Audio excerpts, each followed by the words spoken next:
Hi everyone, and welcome to today's webinar, which is assessment of highway masonry arch bridges to CS454 and CIRIA C800 with LimitState Ring 4.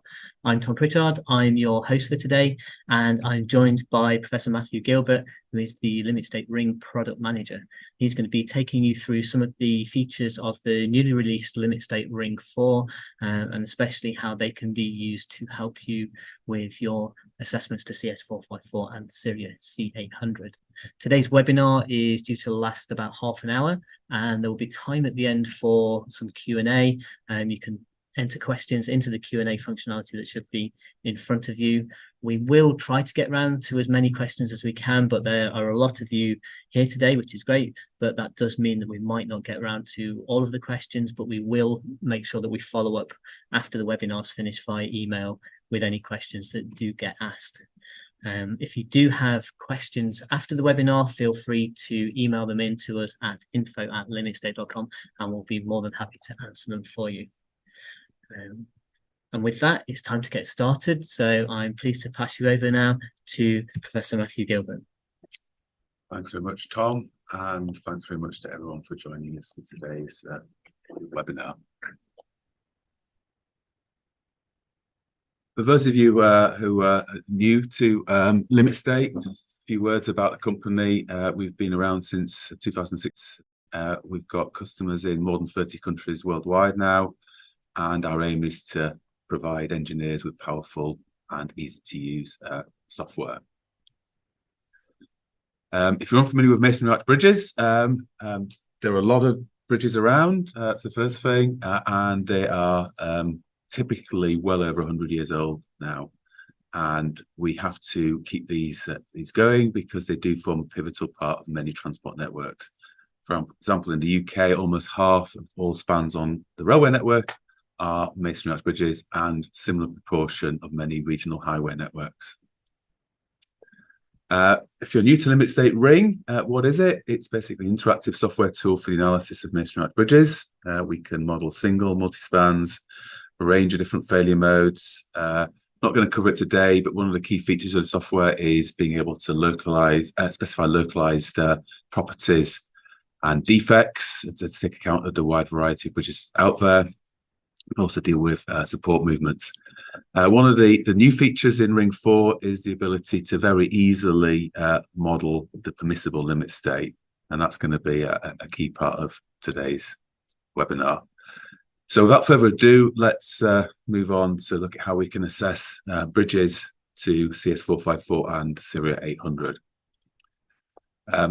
What are these documents? Well, on the left here, CIRIA C800 was a document that was published in the middle of last year.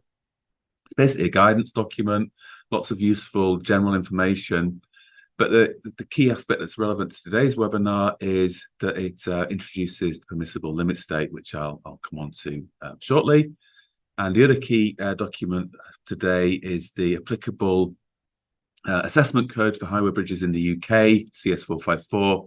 And as of the October 2022 edition, that actually specifies that the permissible limit state calculation that's described in CIRIA C800 can be applied to bridges in the UK. Both these documents are freely available to download. If you don't have them, follow the web links shown on the screen. So what is the permissible limit state? This is a key feature, as I mentioned, of CIRIA C800. It's basically defined as the state beyond which long-term load-induced degradation will occur. And establishing this PLS is potentially very useful for bridge management purposes. Why? If we think of service load behavior, whilst bridge owners fortunately rarely observe ultimate limit state ULS failures, when the loading regime changes quite suddenly, you can find that a bridge in good condition degrades quite rapidly. And then becomes unserviceable. So the PLS is designed to identify such cases ahead of time, i.e. before you've routed traffic across a particular structure or population of structures, so that you don't have an expensive problem later. And the key thing is, I've mentioned already, CS454 allows the PLS to be used when assessing highway bridges in the UK. So what is the approach that CIRIA C800 proposes? Basically, the key element is that we carry out two separate calculations. We separately analyze the permissible limit state, the PLS, and the ultimate limit state, ULS. And the key thing is with the PLS, we rely on primary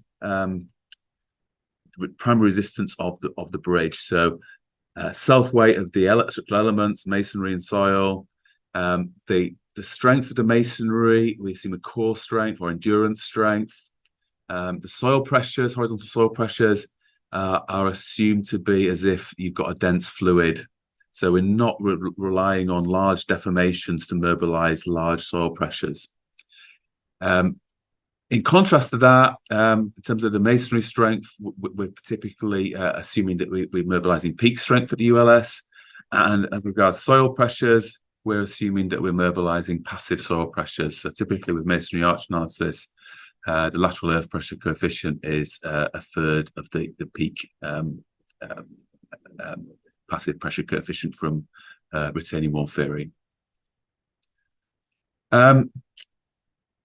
Underpinning CIRIA C800, it was a sort of program of tests in the lab, and we've got images from Form 1's tests. In this particular case, we were cyclically loading this bridge, gradually increasing the intensity of loading, and around 84 kilonewtons, we started to get masonry becoming loose, dropping out of the span, as you can see.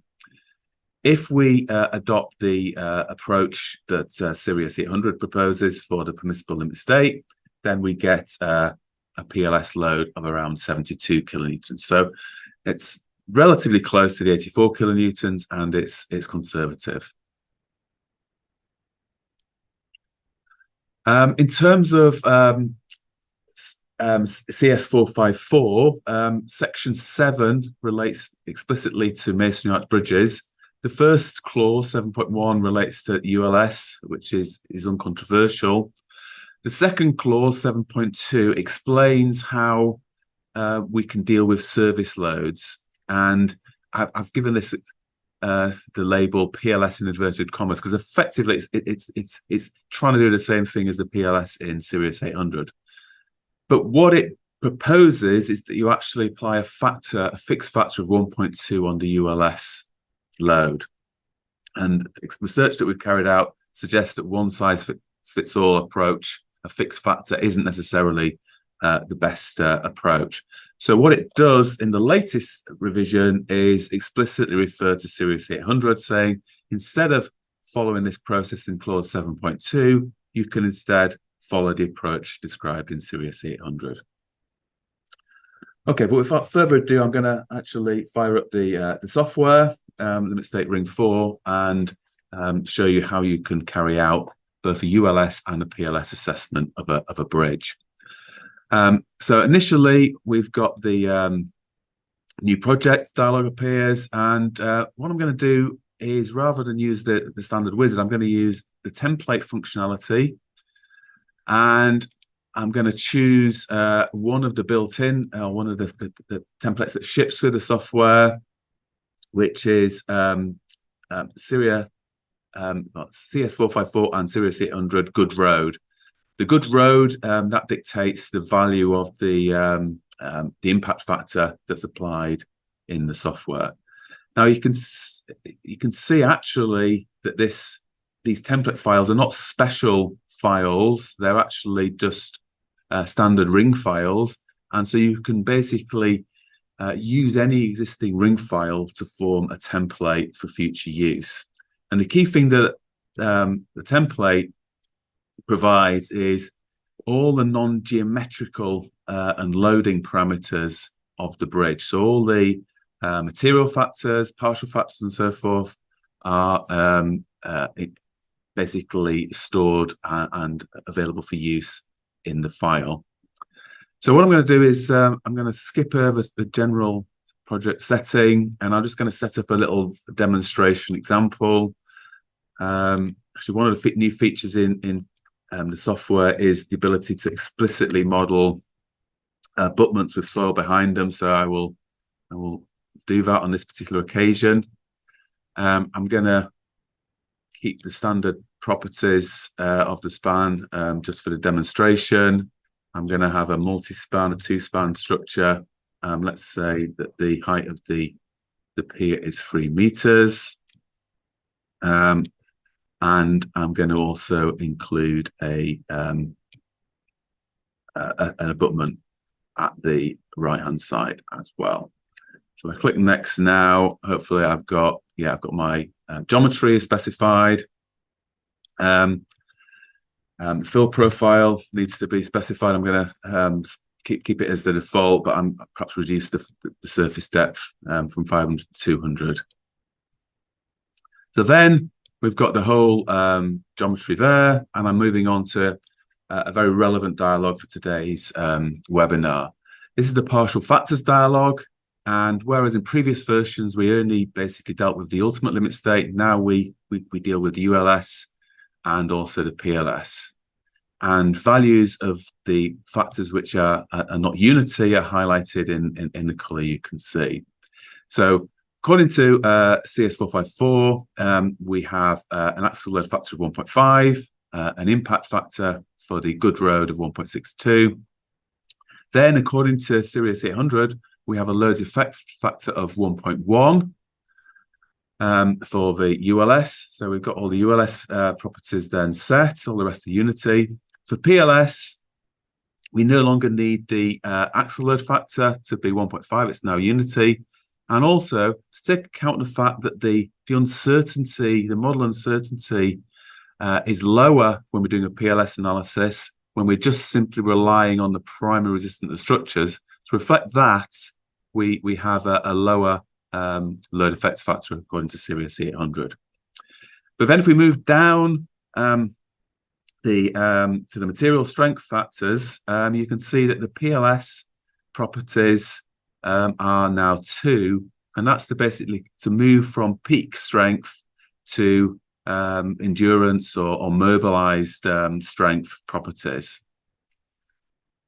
And so those are going to be used depending on whether we're in ULS mode or PLS mode.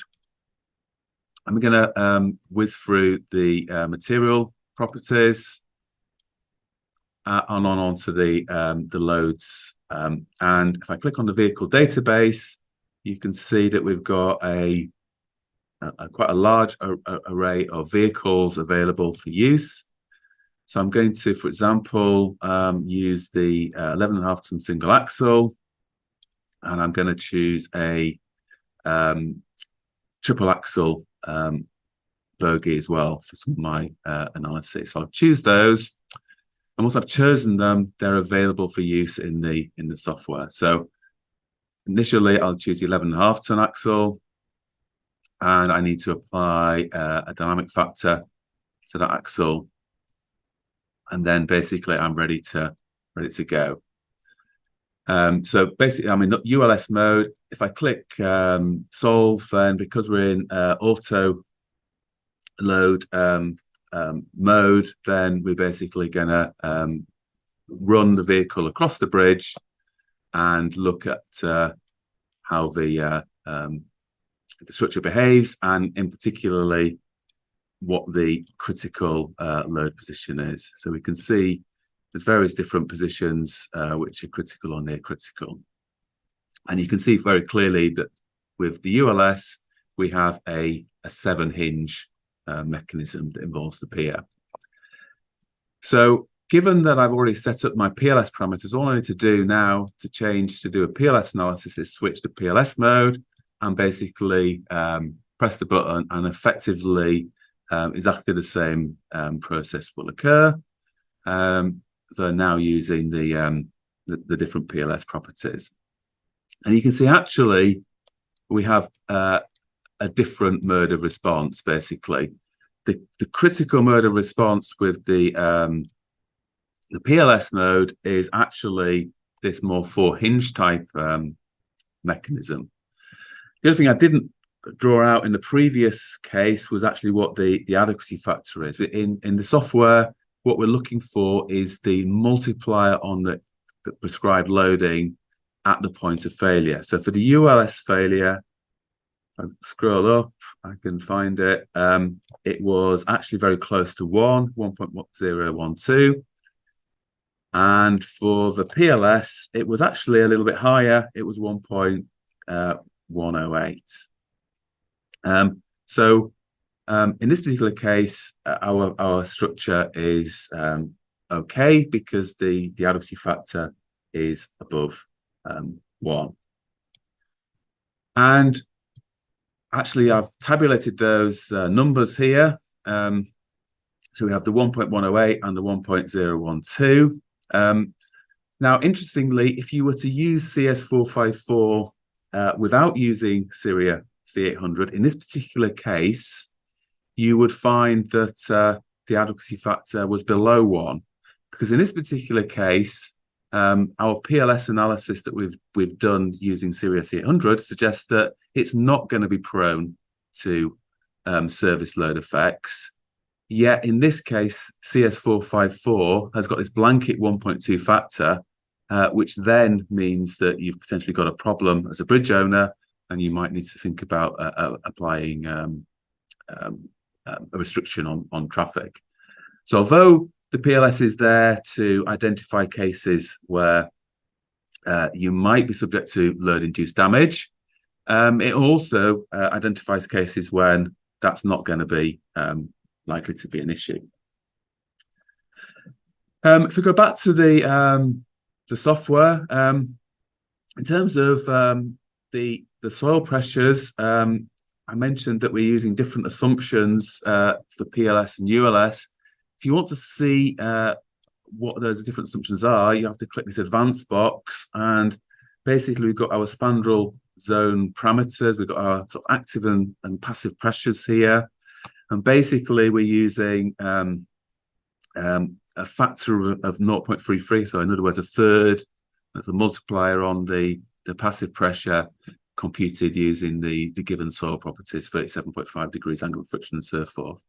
So that's as with the previous version of Ring. But now with Limit State Ring 4, we have this PLS set of parameters as well. And here we're actually assuming that the soil is a dense fluid. And so we have basically a coefficient of lateral earth pressure of 1 in those cases. So that's basically how it works. Bit of unfinished business with this problem. I had this triple axle that I was going to deal with. According to UK practice, I need to apply dynamic factor to just one of these axles, so I can do that. But Limit State Ring 4, I can actually set up 3 scenarios, one with the dynamic factor applied to axle 1, one with it applied to axle 2, and one with it applied to axle 3. And then basically I can run all those cases and identify which one of those is going to be the most critical. And one thing you can see when we've got this triple axle vehicle is that the front axle has got a ring of red around it. That's basically telling me that that's where the dynamic factor is applied. So in the 3 scenarios, we're going to have one with the red ring at the front, one at the middle, and one at the back.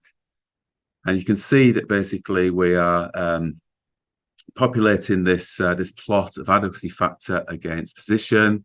It's done it. You can zoom in and see what's been going on. And you can see that basically it's found the minimum PLS adequacy factor is 1.375. So actually it's less critical than the previous case. But you can also see, how all these different cases are convert in terms of adequacy factor versus position. Okay, so going back to the slides. if we apply this approach to a bridge in the field, this is a bridge which has shown signs of distress under working loads. Various details here. I'm not going to go into a huge amount of detail. Basically, it's 5.2 meter span. It's almost semicircular in profile, but it's slightly distorted. So you can kind of see that in the image here.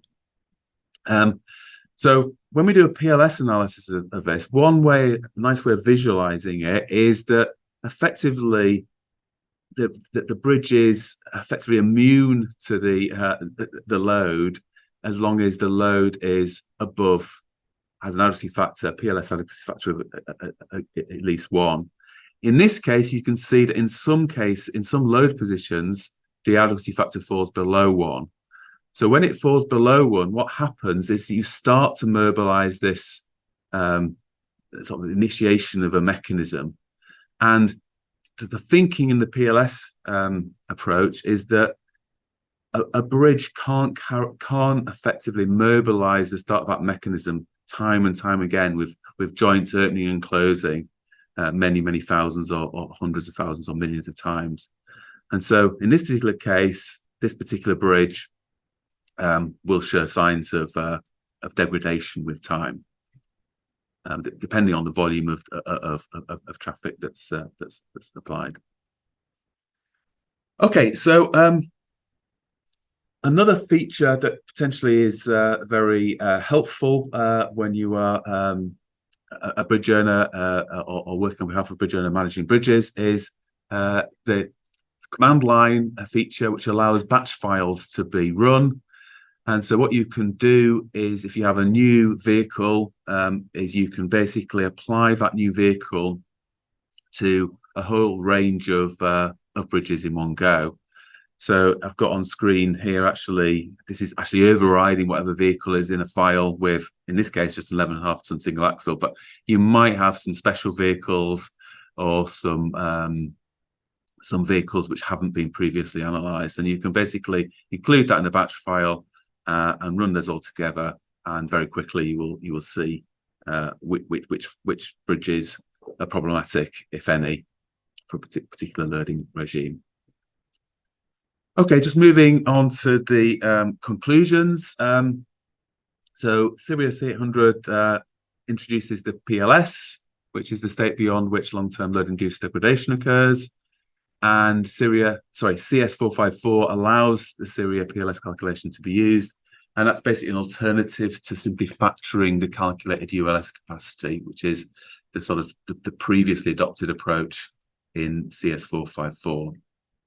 And with LimitState Ring 4, we've really worked hard to try and simplify the process of assessing bridges in the light of both CIRIA C800 and CS454. So we've got this new PLS mode. We've got the bridge template functionality, which allows material properties, also partial factors and so forth, to be effectively stored. So you don't need to re-enter them every time. We've got the batch mode that allows rapid assessment of a whole population of bridges. And then, as you saw, there's a database of built-in vehicles. If the vehicle you want is not in that database, it's very easy to create your own and to save those as well for later usage. So I think that's we finished. I think we're over to the Q&A section of the webinar. So I'll just bring up the video. So yeah, if you have any questions that you'd like to ask, then do feel free to put them into the Q&A functionality, and we'll try and get around to them. So we have the first question is, does the software automatically apply the impact factor to the critical axle? As Matthew demonstrated, what you can do is essentially just set up different scenarios where the impact factor will change between the different axles within that vehicle, and it will then automatically identify which of those is the critical one. It won't by itself switch between those two different or three different modes, but yes, you can automatically see which one is as long as you set it up. So there's a question here about network rail standards. That's for those of you not in the UK, the railway bridges in the UK are governed by Network Rail standards, and the current standards CS454 is the live document. At the moment, it hasn't been changed to include the PLS. I'm hopeful that at some stage in the future it might be, but personally, I think it's the PLS has got real benefits, so it'll be good to be able to take advantage of those benefits on the rail network as well as the highway network.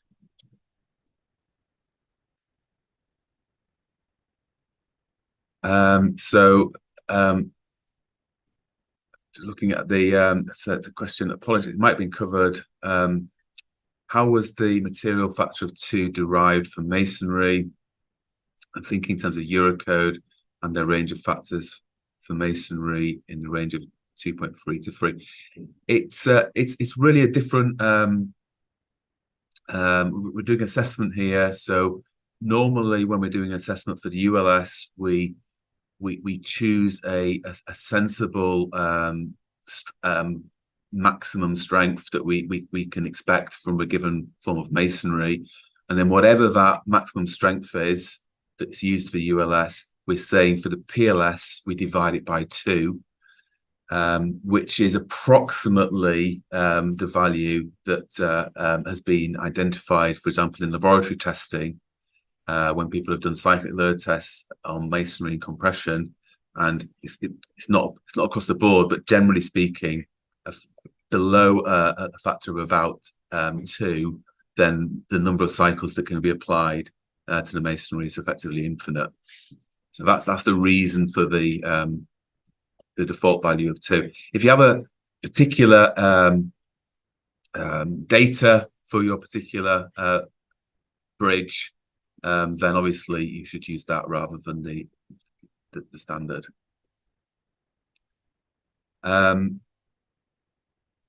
It's a question here. It says, is the sliding function of the interring and interblock now checked by default compared to previous versions where we could check and uncheck? So there's been no changes to the sliding checkbox from the previous versions. There is a change, however, that we now you can model shear bond strength as well as friction. And the reason it wasn't there in the past, I guess, is partly I was nervous about it being misused, because the analysis is a plastic analysis, and that basically assumes that all elements of strength are mobilized simultaneously. However, if you choose a suitably low value for the shear bond strength, I'm now happy, convince myself that it's a reasonable to specify a value, but it does need to be applied with care. There's a question: can a distorted arch barrel be modelled? For example, if there's local deformation between the springing and the crown. Yes, absolutely. I'll just see if I can find a bridge on the screen.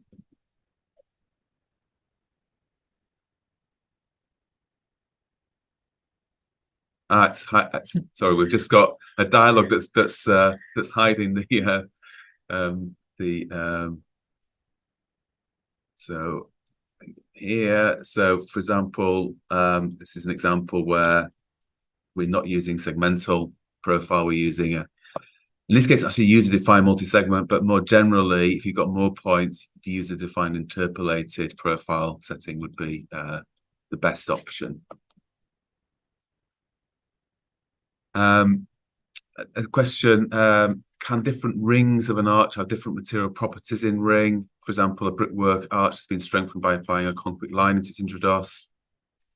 Can the concrete be added in the model as a ring, either separated or connected? Do you want to take that one, Tom? Yeah, certainly. So if I just grab the mouse. So again, if we take a look at this problem that Matthew had here, If we come into the span dialog, we can choose multi-ring as our option, and then we can add in. So the first row is going to be actually our introdos, so I'm going to make that slightly smaller.